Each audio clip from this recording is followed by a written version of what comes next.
A native doctor asked a question specifically to Christians, and a whole lot of them could not answer this question.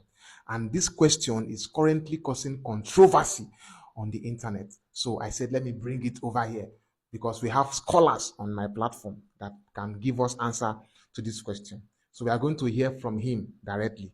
But before then, before we watch the video to hear from him directly, there's something going on in Nigeria.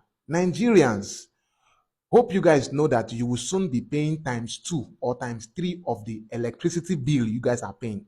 And you guys are not doing anything about it. You are so quiet, being distracted by a whole lot of bullshit that they are throwing at you. No problem. When you guys start paying it, una body go tell una. So let's go straight into the video. My name is Basi. This is AfriTip.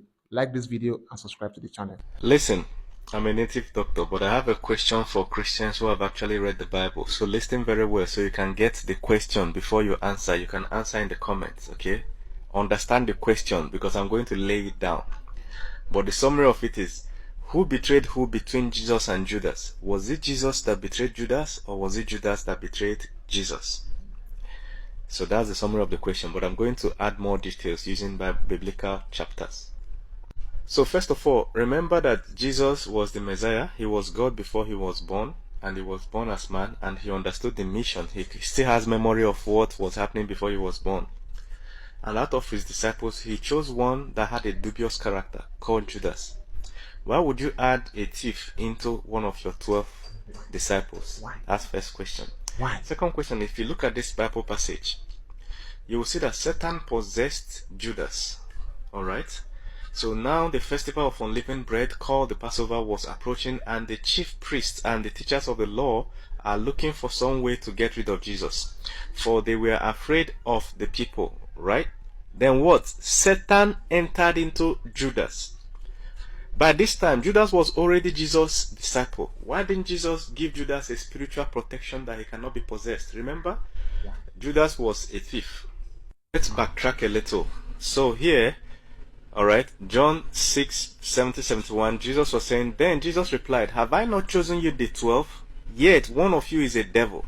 So all the while, Jesus knew that there was a devil among them. Alright? So who is this devil?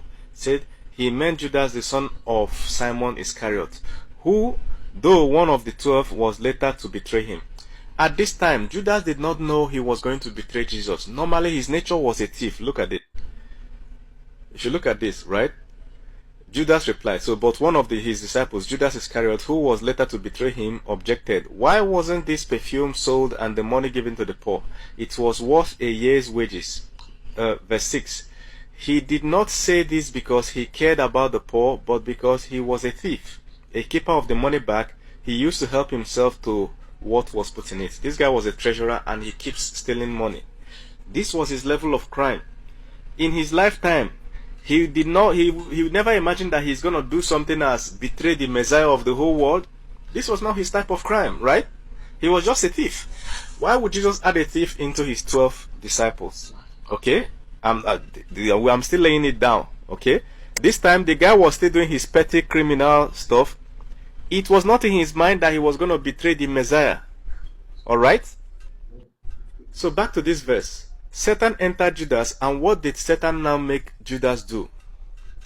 He was one of the 12. And Judas went to the chief priests and the officers of the temple guard and discussed with them how he might betray Jesus. Look. Anything that happened after Satan possessed Judas was not Judas doing it. Alright? The Satan was what led Judas to go and have this discussion. Alright? Now the question is, why didn't Jesus protect Judas from Satan's possession? Okay? Why didn't he preach to Judas? To stop him from stealing? Or even tell him what's going to happen. But look at what happened when Satan possessed Peter. Satan possessed Peter 2 to 3 times in the Bible. Many people don't know. Look at this point. Jesus was saying that he was going to be betrayed and stuff, okay, but look at what he responded. He said, Simon, Simon, Satan has asked a sift all of you as wheat. Satan has asked to sift all of you as wheat. Verse 32, but I have prayed for you, Simon, that your faith may not fail, and when you have turned back, strengthen your brothers. So Judas was not the only weak disciple, but When Satan has made a bargain behind Peter, all right, to mess him up, Jesus prayed for Peter. Jesus intervened and prayed for Peter so that his faith may be strong. Why didn't Jesus pray for Judas? What did Judas do? He was not the only bad guy there. Okay, keep watching. So they were having a meal, right? And Jesus was saying, hey, I'm going to be betrayed. And the disciples were asking, who's going to betray you? We're only 12 here, right? Who's going to betray you? And Jesus knew. He said, and Jesus answered, it is the one to whom I will give this piece of bread when I have dipped it in the dish. So they were sharing bread and tea or something. So Jesus now said, the guy that would dip it next. Then, dipping the piece of bread, he gave it to Judas, the son of Simon Iscariot. As soon as Judas took the bread, Satan entered into him. So let me ask you, who possessed Judas with Satan? This is a question, right? I'm not making any assumptions in the Bible, right? I want you to explain. So Jesus was there with just his 12 disciples. How did Satan make it into that room? Why didn't Jesus prevent Satan from coming into that damn room? In fact, Jesus already knew that Satan was right beside Judas. Right beside him, because Judas was next to Jesus, right? Jesus said that the guy that would dip this bread right after I do it. Why didn't Jesus save Judas? Why didn't he pray for Judas? Why didn't he at least cast out the devil? Okay? Remember that Judas dipped that bread. Jesus was saying that one of them is going to betray him, and Judas was one of the people asking the question, who is going to betray you, sir? Because this is not what he would have normally done, right? But the moment he dipped the bread, after his master dipped the bread and gave him, he had to obey, right? He dipped the bread, boom. His mind went off. Satan possessed him. So Jesus told him, what you are about to do, do quickly. But no one at the meal understood why Jesus said this to him. Since Judas had charge of the money, some thought Jesus was telling him to buy what was needed for the festival, or to give something to the poor. As soon as Judas had taken the bread, he went out, and it was night. Jesus had 12 disciples, 12 of them, right? Why did Jesus put their money in charge of the thief? Judas was the guy with dubious character. Why did Jesus put him in charge of the money? So when Jesus was making this statement, they thought it was about the money, right? If Judas was not in charge of the money, they would have known that it was about something else. By that time, Judas' mind was off. The moment Satan possessed him, he just moved like this, stood up like this, and went out. It's written here. As soon as Judas has taken the bread, he went out. And it was night. And in the other verse, we saw what he went to do. He went to look for the chief priest and all these things to discuss how to betray Jesus. Satan possessed Peter again, okay? So, Jesus was talking about his betrayal, and Peter took him aside, dragged his master aside, and began to rebuke him. Say, never, never, Lord, alright? He said, this shall never happen to you. Like, Peter was like, no, this cannot happen to you. But Jesus recognized that this was not Peter, this is a devil inside Peter.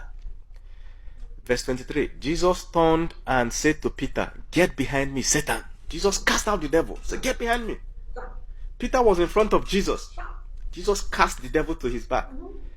You are stumbling block to me. You do not have in mind the conscience of God, but merely human conscience. So the question is, was Judas not innocent? Right? A normal thief. The normal thief, they give him money. The normal accountant. You understand? But Jesus brought him into... Normally, Judas would not be part of Jesus' disciple. Right? He would have been doing his thiefy things. But Jesus brought him into the 12 and gave him the treasury. Knowing that this is this guy's weakness. This guy know they use IC money. At the end of the day, when the devil possessed this guy, Jesus did not cast it out. But when he possessed Peter, Jesus rebuked it. When the devil tried to strike a bargain to sift all the disciples behind them, Jesus prayed for Peter that he may be strong. Why didn't Jesus pray for Judas? Now let's look at one more thing. Bro, Jesus laid a curse on Judas. Matthew 26 verse 24. Jesus was speaking now. He said, the Son of Man will go just as it is written about him. But woe to that man who betrays the Son of Man.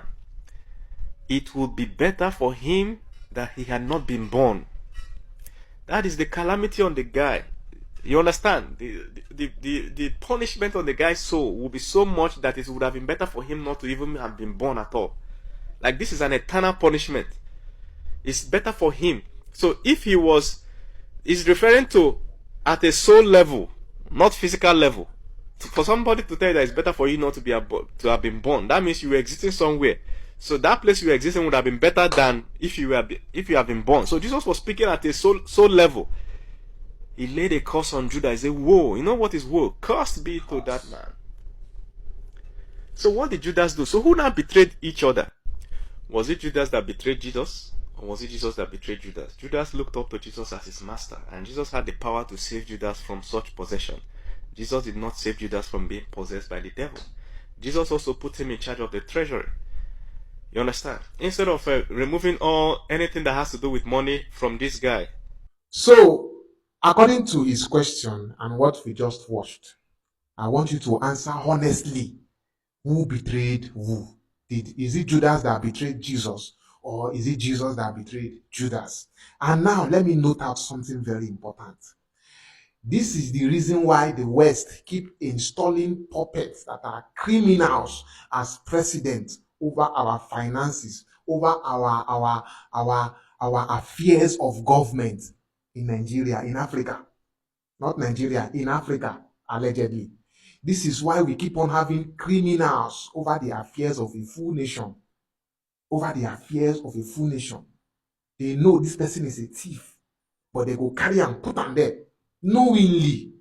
And when the person starts misbehaving, they say Africans cannot lead themselves.